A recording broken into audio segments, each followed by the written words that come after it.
Баршаңызға сәлем. Бүгін сіздермен адам ағзасына өте пайдалы жасымық сорпасын жасайтын боламыз. Видеоны міндетті түрде соңына дейін қарап көріңіздер. Бізге кішкене ғана сұйық май қажет болады. Және де етті ұсақтап турап, салып жақсылап қуырамыз. Негізі бұл тағамға ет қоспаса да болады. Мен бірақ ет қосып жасаймын. Етті қып-қызыл етіп қуырып аламыз. Үстінен бір дана пиязымызды ұсақтап турап, шамамен 2-3 минут қуырып алатын боламыз, осылай қып-қызыл етіп. Сонан соң үстінен үкіштен өткізілген сәбізімізді саламыз. Осылай ұсақ үкіштен өткізсеңіздер, тіптен керемет болады. Сәбізді тағы да кішкене қуырып аламыз да, кішкене қуырылған соң бір шай қасық томат пастасын салып, қып-қызыл етіп қуырып аламыз.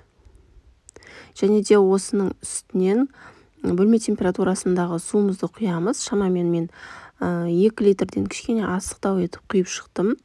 Енді біз жасымықты жақсылап жуатын боламыз. Жасымық, яғни чечевицаның түрі осындай болады.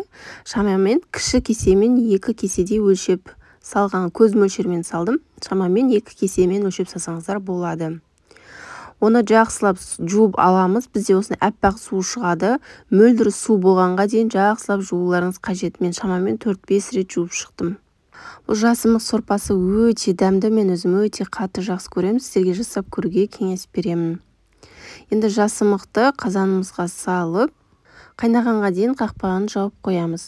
Қайнап шыққаннан кейін бізде осылай болып шығады. Астын төмендетіп қойып қоямыз баяу отқа.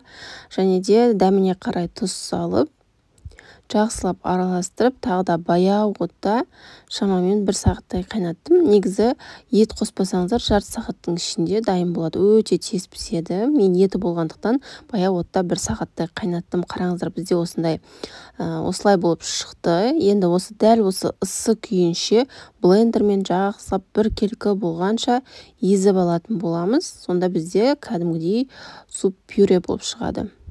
Бұл сорпаны мен алғаш жасағанда балаларыма ұнамайтын шығар деп уайымдап едім. Жоқ, керісінше балаларыма өте қатты ұнады. Сіздер де жасап ұсынып көріңіздер, балдарыңызға ұнары сөзсіз. Міне қараңыздар, дәл осылай болып шығады. Енді кеселеріңізге құйып ұсына берсеңіздер болады. Бұл жасымық сорпасын әсіресе бетіне лимон шырынын сығып, және де кез келген қара бұрыш, қызыл бұрыш сеуіп, жанына сухаримен ұсынсаңыздар, өте дәмді болып шығады. Қараңыздар, кішкене лимон шырынын септім, және де сухариді салып, ішіп көріңіздер. Достар, егер сіздер дәл осы тағамда менің рецептімен жасап көрсеңіздер, төменге өз пікірлеріңізді қалдырып кетуді ұмытпаңыздар. Барлықтарыңызды оқитын боламын. Және де видеоға лайк басып, тіркелмеген болсаңыз тіркеліп кетуді ұмытпаңыз. Сіздермен болған ләззат.